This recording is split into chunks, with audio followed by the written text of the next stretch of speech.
and you shall keep it as a feast to the Lord throughout your generations. Actually, this is right after Passover. You shall keep it as a feast by an everlasting ordinance. 7 days you shall eat unleavened bread.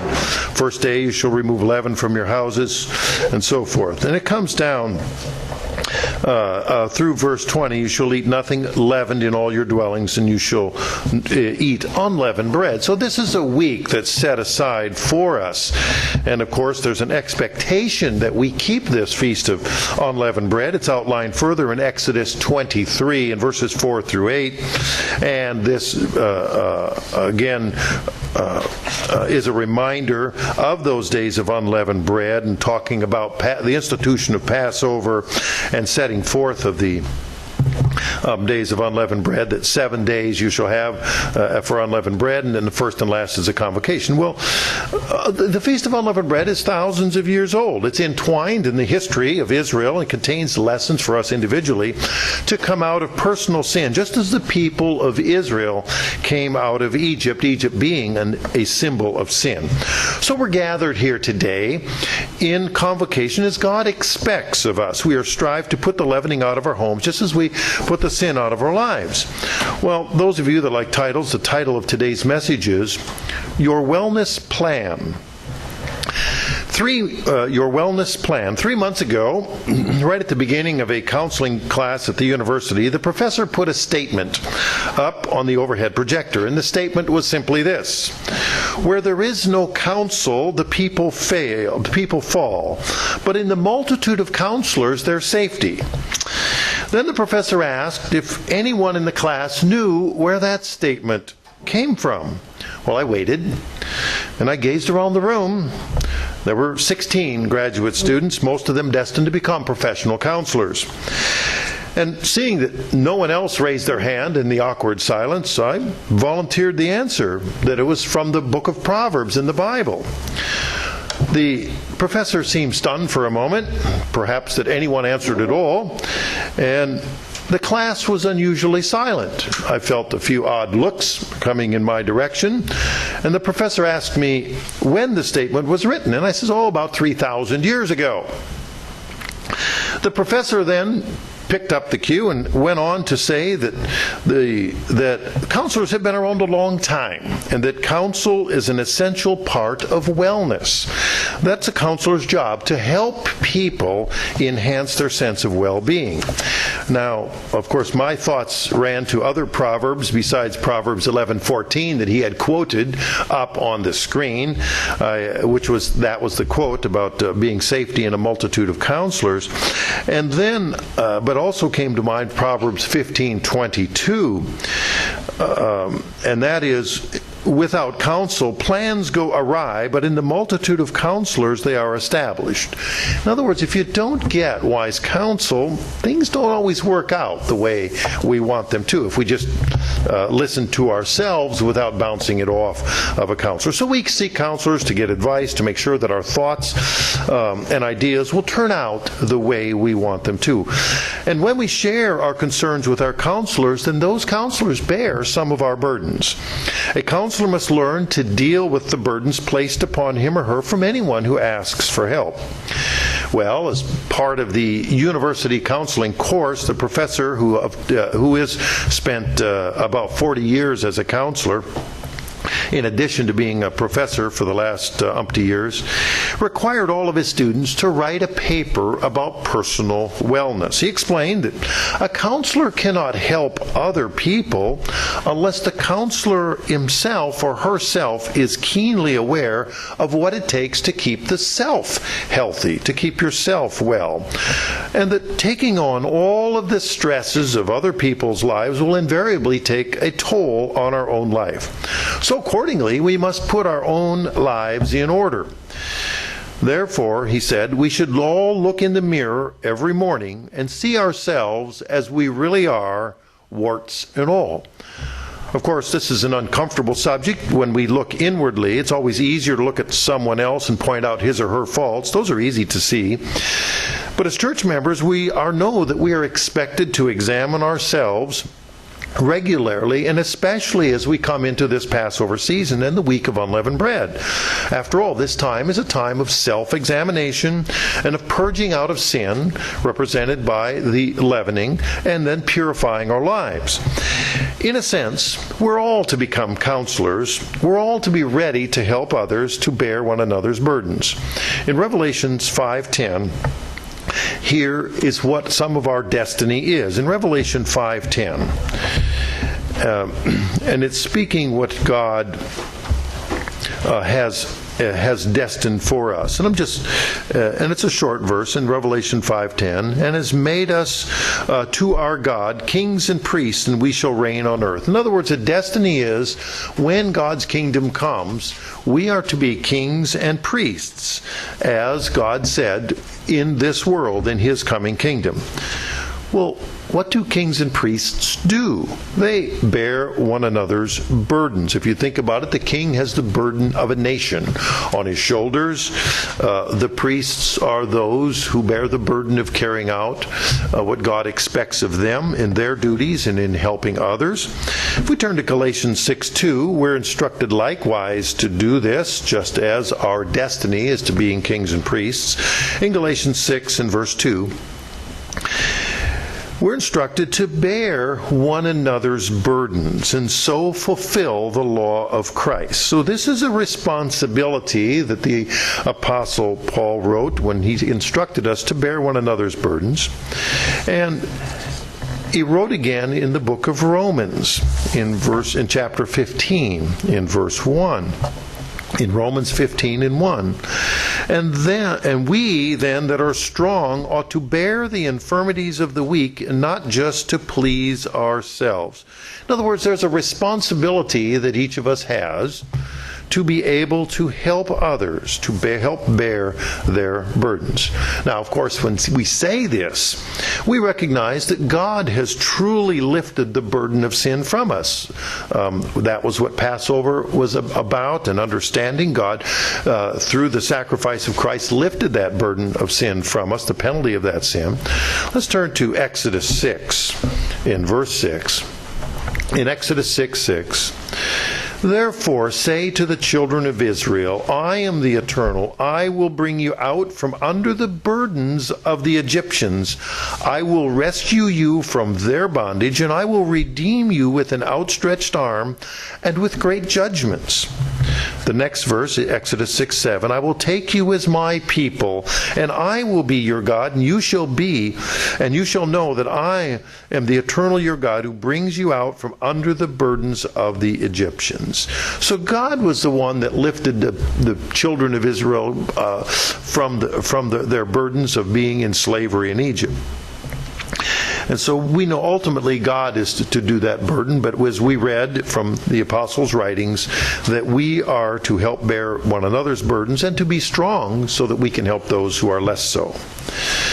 Well, that's by way of introduction to the subject of bearing another's burdens and the counseling profession, of which we are all either now or someday to be participants in. In the year 2000, an academic group of counselors came up with a concept of what they call the Wheel of Wellness Counseling for Wellness, a holistic model for treatment planning, which was a big mouthful. And I had to read this very interesting paper because it was what mankind said, this is how you're going to how you can help people. In other words, because people are complex. They didn't use the words an onion, but they used the word of a wheel and said it was an orb. And I thought, people are very much like an onion. There are many layers to them. It's complex. If you cut them, somebody cries.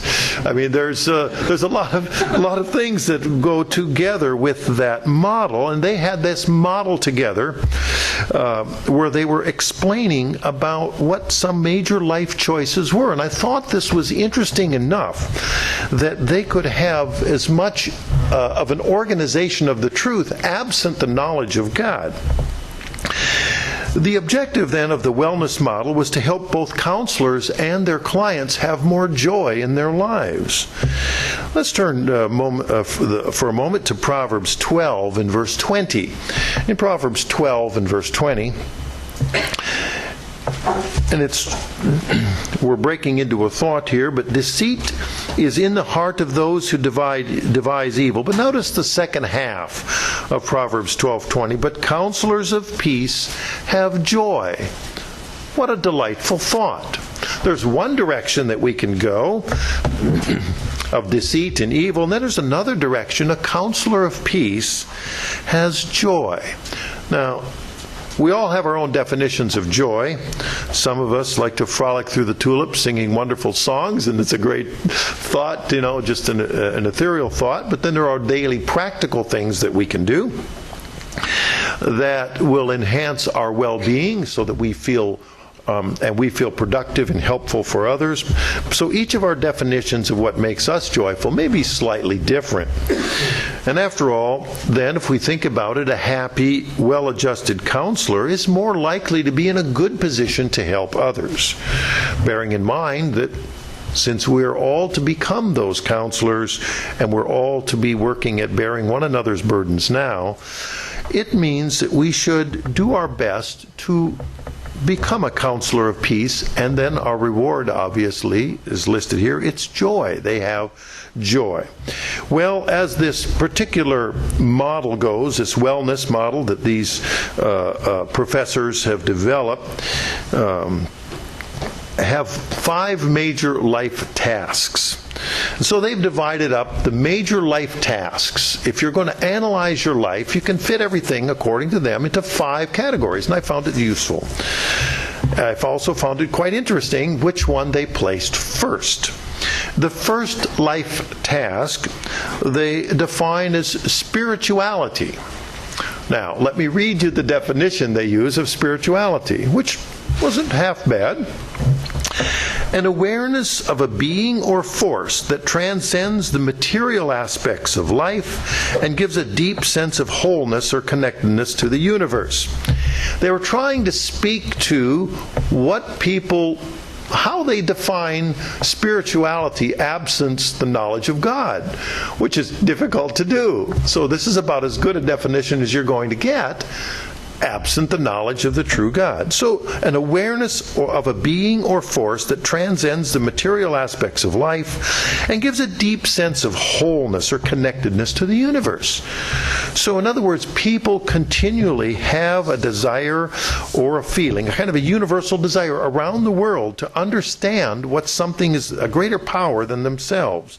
We see religions around the world: Hinduism, Islam, Taoism, animism, voodoo, pantheism, Buddhism, and many more, including people who participate in what I call churchianity. The people who go to church for social reasons and pursue a social gospel. They all seek some connectedness to the universe in one way or another, yet many of them simply do not follow the true God. In Psalm 14:1, the fool has said in his heart, there is no God. They're corrupt. They have done abominable works. There is none that does good. In other words, he's referring in this psalm to those who then deny the existence of God. If they say there is no God, God has an opinion about that, and his opinion reigns, that they have done abominable works, and they cannot do good, that is corrupt if you deny the existence of God. So the result of the world's spiritual thinking is not good. And we're fortunate that we have some knowledge of the plan of God. And those spring holy days that we now experience are instrumental in guiding our understanding. So the first life task is spirituality. So if you can ask yourself, where am I on my decision-making process, or where am I as far as my well-being with regard to your spirituality? And I have pretty confident that the people in this room would rate themselves as confident in knowing what they believe and why they believe it, or of course you would not be here.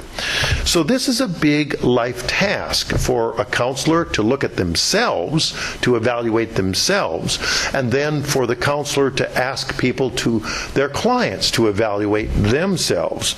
So, and there are many people who are unsettled. After all, we have the example of pearl of great price, who was being sought by a merchant. In other words, people are seeking. They're seeking the truths of God. And so they're seeking. They're looking to find that knowledge. And so there are many people that are just, and that's why they stumble into these many other religions, because they're looking for something, and many are not quite sure what they've found or when they find it, or they go on seeking or get misled. So the first task, life task spirituality, is we should rate ourselves on a scale of 1 to 10. Where are we? How comfortable are we on our scale of 1 to 10? How much faith do we have in our faith? How much confidence do we have that we know what God has presented and has shown us? The next life category, or life task category, the second life task these counselor professors have outlined, is self-direction. And that's probably the biggest one that we'll look at today. And they define self-direction as the manner in which an individual regulates, disciplines, and directs the self in daily activities in pursuit of long-range goals. So far, so good. The patterns of behavior and methods of adjustment to life that make up self-direction are sometimes referred to as positive personality traits to give one a stress-resistant personality. Well, that certainly sounds good. I'd like a stress-resistant personality. In other words, how strong is our self-direction? For a counselor to help others, a counselor must have a strong personal sense of self-direction. Now, in this category, they list a dozen areas of self-direction. So we're going to take a quick look. I'm not going to look through verses for every one of them, or we would use up Mr. Mann's 20 minutes that he's allocated for this afternoon. Or, well, maybe a bit more. But we will go through them. In other words, and what I'd like you to do is, in your own mind or on paper, whatever you wish, is to rate yourself. Where am I, with a number 10 being very strong and a number 1 being very weak? And these are all under the Life Task 2 categories of self-direction. Under the letter A, I have sense of self-worth. What is your sense of self-worth? That you're okay with yourself, you're comfortable in your own skin. Your sense of self-worth on a scale of 1 to 10. Some people have great troubles in this area. Had a student the other day in senior high school who expressed those concerns to me, and looking for some direction. Many people simply don't have the confidence or a sense of self-worth. The letter B, I have sense of control. How would you rate your life under sense of control? Is your life mostly under control, pretty much a 10, or is it closer, mostly out of control, and a 1? And we can all rate ourselves somewhere along the way as to where we are in that sense of control. Do things sort of happen the way you want them to, and you're comfortable with that, or is there room for improvement? The letter C I have is realistic beliefs. Now, we were asked to rate ourselves, and indeed I went through all of this and wrote a self-analysis paper rating myself in each of these categories. And I can only wonder what the professor really thought when I expressed my confidence in realistic beliefs. That, after all, we are fortunate to be able to look out at the world, and given the knowledge that God has gifted to us, not that we have earned, but we've been chosen, and God has gifted to us an awareness of what the world is, what our destiny is, and what's our comfort level with understanding that, bearing in mind that many people don't really know. And that's very awkward for many, particularly in the university world, who have great difficulty sorting through what's real and what's not. The letter D, then, the letter D is emotional awareness. Emotional awareness. This is somewhat awkward for me. I know I've taken, and you may have heard of the Myers-Briggs type indicator that rates people, introvert or extrovert, an intuitive or a sensitive. There's 4 categories, a thinker or a feeler, and then a perceiver or a judger. In each of those 4 categories, people can rate themselves on a scale from one end to the other. And so emotional awareness, the feelers have it all over the thinkers because they have an antenna up and they can sense like a radar dish that's looking around. They can take it from all directions. And then those of us, according to the feelers, who are unfortunate enough to be thinkers, have to stop and think about it. Well, let's see, incoming missile at 10 o'clock. Oh, yes! It's more difficult to see for a thinker to see some of the emotions, to feel them quickly, and we have to make effort to do that. So emotional awareness is a category that some people have as a better gift than others, and others have to work on it. So what do you rate yourself as aware of yourself and your own needs, your own emotional awareness, or the needs of others? What is your comfort level for emotional awareness? And then we go to the letter E. Now this one I really like. Boy, this was right up my alley. The letter E, problem solving. And you can throw creativity onto that, although problem solving, and this is often looked at as a male trait because males historically, as anecdotally, tend to be less emotionally aware and more focused on problem solving. I know I have to ask my wife, do you want an answer to the question, or do you just want me to comfort you with this particular challenge? I'm not sure. And so and then she will let me know, hopefully. But the problem solving is something that many people are hired to do. They're hired to solve problems, and that is their function. Now, many jobs don't require you to solve problems. Something comes down the conveyor belt, you do the thing to it, whatever you do, and it moves on. Other jobs are complex. I have a brother who works at a huge, one of the biggest name manufacturers in America, and I asked him, what is your job really? And it's in a huge manufacturing plant, the largest of its type in the world. In fact, and he is the guy in charge of solving problems in a sense that he described his job as the triage nurse, telling which children in the emergency room would not get treated. Of course, the context was in a manufacturing sense, no, your machine and assembly will not be repaired because the priorities are somewhere else. So he was dealing all day, every day, essentially as an industrial triage nurse, solving problems, regardless of how people felt about the prioritization.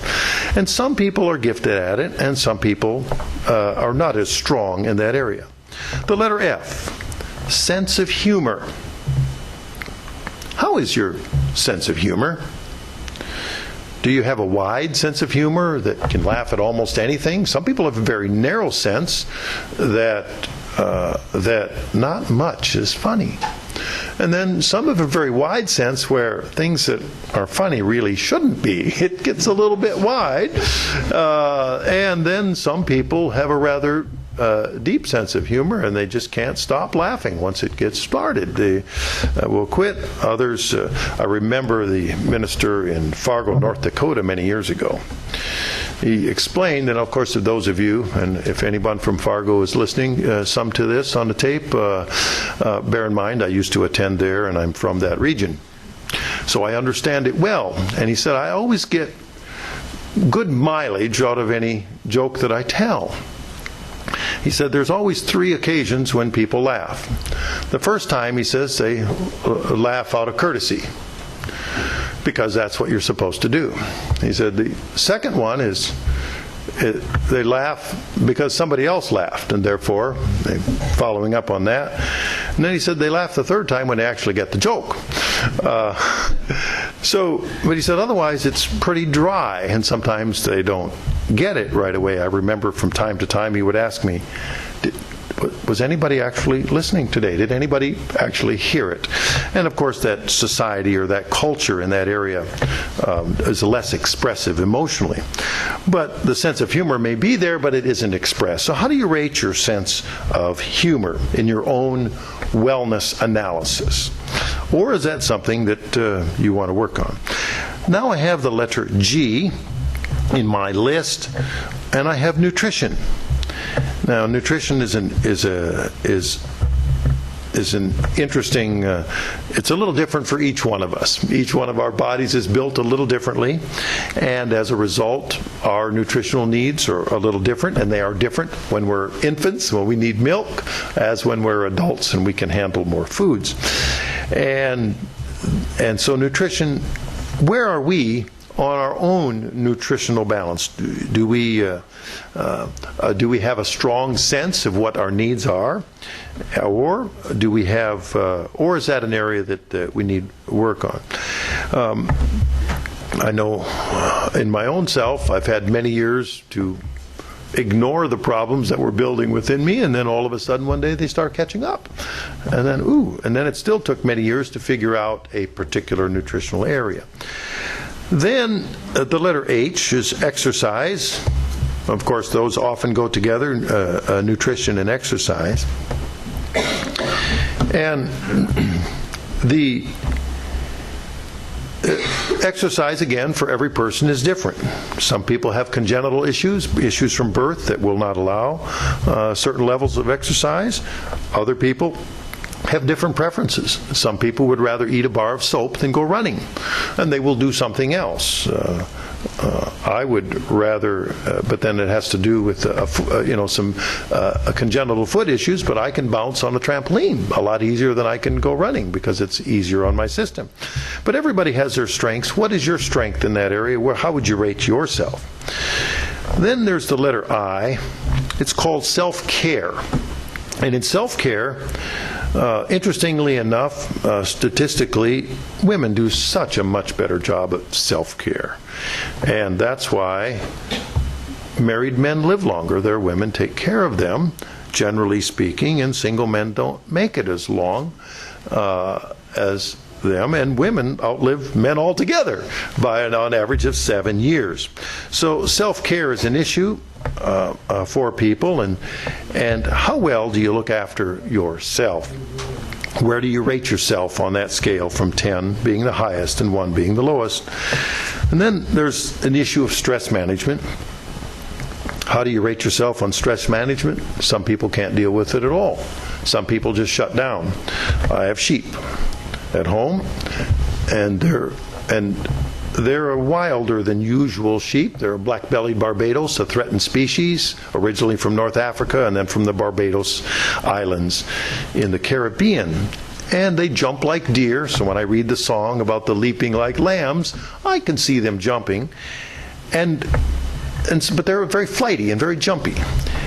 And it takes some time to calm and settle down. But so if I get them penned up, and if I've sold an animal, and if I've put my hands on it, they will drop to the ground. They give up. They just freeze it. They can't handle the stress. It's just too much for them, and they just quit. They're just over with. That's how they deal with the stress. How do we deal with the stress? Some people do it explosively. Some people are very methodical about it. But each one of us has our own levels of stress management. A number of years ago, I did talk to a lady who was a psychologist in the church, and she was showing us that how some people react to distressful situations, and she had some kind of test, and I haven't looked it up since, but it's whether how you do in stormy conditions as compared to calm conditions, and it's interesting when you put people through an analysis whether they spike up and get very excitable first, and whether they stay that way, or whether they calm slowly, and some people ramp up very slowly and finally they blow up at the end. And so everybody has their own scale of stress management. Then there's only a couple categories left, and they're on our dozen sub-list here. Gender identity. Now, for the most part, I don't think we have any problem with that. Apparently, there's some problem with that at the university level. We just looked at Deuteronomy 22:5 and a few other verses, and says a man ought to look like a man and a woman ought to look like a woman, and we ought to be fairly comfortable with that. So K was gender identity, and then L, the last one, is cultural identity. I was raised in the North. My wife was raised of Southern parents, so there's a slight cultural difference there. She mispronounces all the words that I think are perfectly normal. And so there's some issues that we have had to deal with, and we've resolved that by putting a dictionary on each side of the bed. I keep several of mine in case my dictionary is incomplete and it agrees with hers. I can have an extra dictionary or three till I find the definition and pronunciation that I want. But sometimes there's those issues to deal with. So how do we rate ourselves? Are we strong or comfortable in our skin with regard to cultural identity? So anyway, that was life task number 2 on self-direction. Then rate yourself on life task number 3. These will be much shorter. Work and leisure. Now, we've got 3 choices in life. And we can go through a ton of verses in the Bible about work with, whatever your hand finds to do it with your might and so forth. But the 3 choices in life with regard to work and leisure is that you can live where you want to live. You can make the kind of money you want to make, or you can do what you want to do. You can live where you want to live, make the kind of money you want to make, or you can do what you want to do. Very few people get to do all 3. Some people get to do 2 of them. More people get to do 1 of them, but an amazing number of people don't get any of those 3 things and will live a life of frustration because they don't live where they want to live, they don't make the kind of money they want to make, and they don't do what they want to do. So how do you rate yourself in your life task of work and leisure? That's life task number 3. And life task number 4, friendship. Many years ago, I moved to an area and went to a church with a congregation of about 400 people. Yet I found myself lonely because I didn't have a close friend. I prayed to God that He would deliver to me a friend. I was involved in every activity that I could in the church. A spokesman's club, the moving crew, going on outings, taking my kids to activities, and so forth. And I developed acquaintances. Yet I didn't feel as though I had a really, truly close friend. And years went by, and I was exasperated. And then one day it hit me. I developed a best friend, and I hadn't even realized it. The friendship simply grew a bit by bit over the years. In Proverbs 18:24, we're all reminded that a man who has friends must himself be friendly, but there's a friend who sticks closer than a brother. So, and I thought of that, and I read that verse to myself. Well, I've got to be friendly if you're going to have a friend. And then I realized, the Bible does speak about friends, and this is a major life task. And let's look at James chapter 2 and verse 23. In James 2 and verse 23, and the scripture was fulfilled which says, Abraham believed God, and it was accounted to him for righteousness, and he was called the friend of God.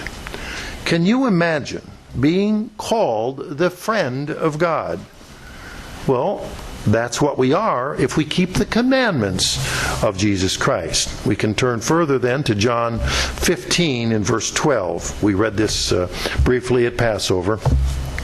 In John 15 and verse 12. So in Proverbs we know that to have a friend, we must show ourselves friendly.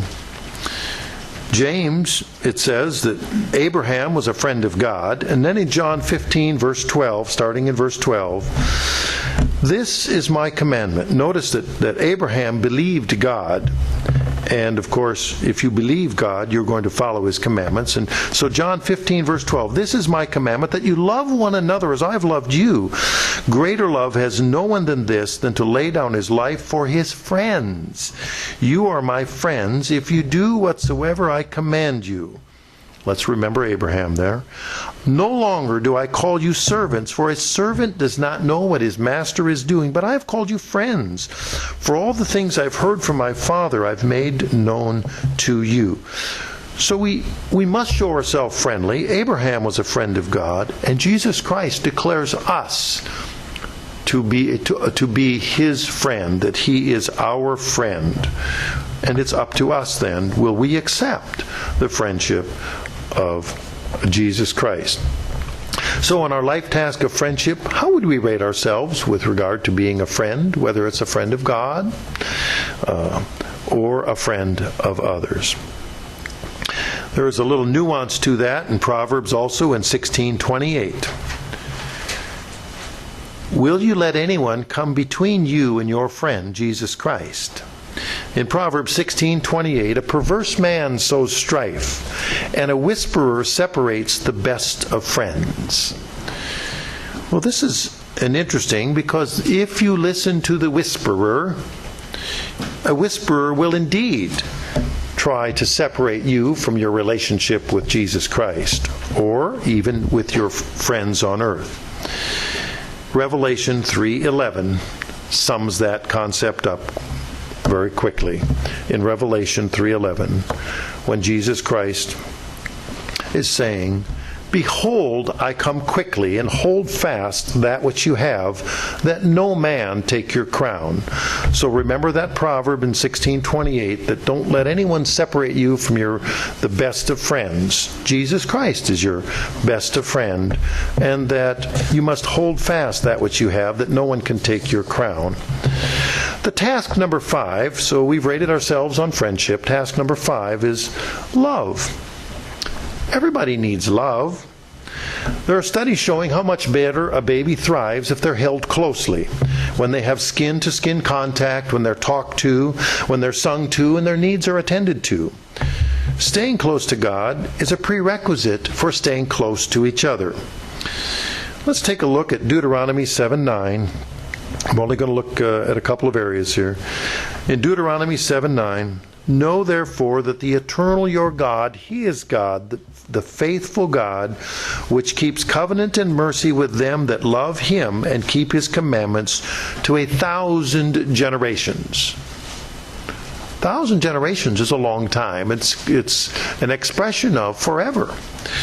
So we now know Abraham was a friend of God. Jesus Christ is our best friend.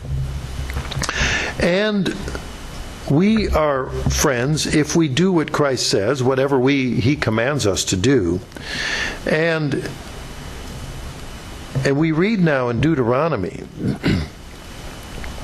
that our relationship with God will last, not just for us, but for generations to come. And then we turn to 1 John 5:2. We're very close to it when we're in near the end of the Bible, very close to the end, next to Revelation. In 1 John 5:2, verses 2 and 3.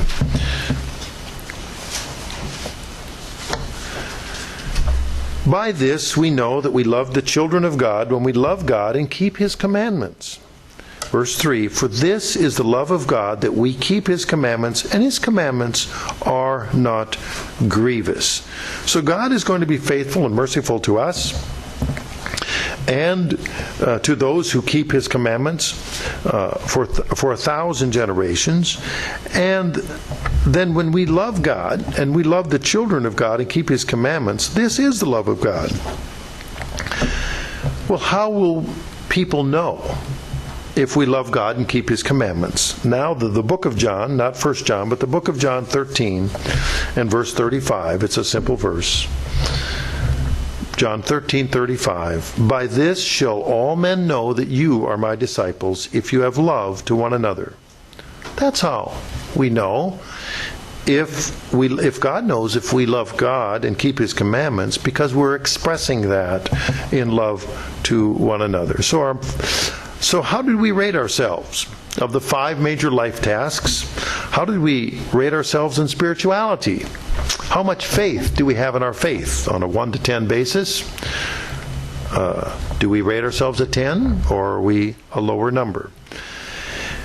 On the life task number 2, under self-direction, how do we rate ourselves on our sense of worth, our sense of control, our realistic beliefs, our emotional awareness, our problem-solving and creativity, our sense of humor, our nutrition, our exercise, our self-care, our stress management, our gender identity and cultural identity?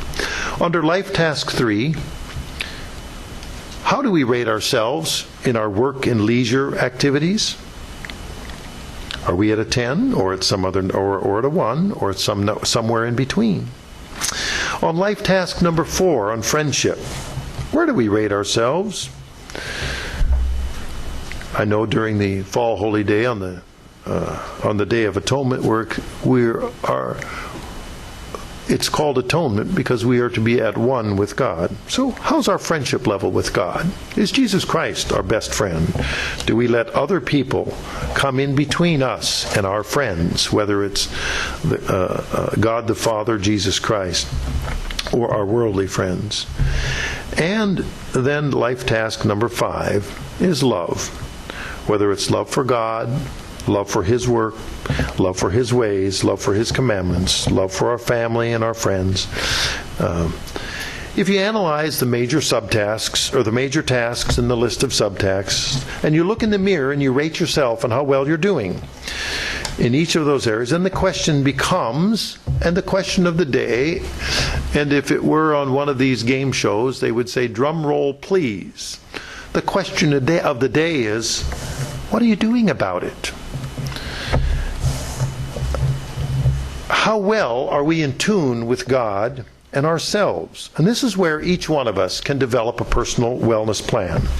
Now that we've rated ourselves in each category, we can decide what do we want to do in each category to be a better person. And as the Apostle Paul instructed us in Ephesians 4 in verse 22. In Ephesians 4 and verse 22. That you put off concerning your former conduct the old man which grows corrupt according to the deceitful lusts, verse 23, and be renewed in the spirit of your mind, and that you put on the new man which was created according to God in true righteousness and holiness. I would submit that Ephesians 4, verse 22, is the ultimate goal of a wellness plan. After all, a goal is nothing but a dream with a plan and a deadline. And so if you have a goal that's listed, you've had your dream, you've got a plan to do something about it, and there's a deadline, you've got a goal. And of course, this ultimate wellness plan is to follow the commandments of God, to be renewed by the sacrifice of Jesus Christ, to change from our former way of doing things that we just read in Ephesians, and put on the new man to become a person of righteousness and holiness. So as we begin our week of unleavened bread, let us all each ask ourselves privately in our hearts, what is our wellness plan?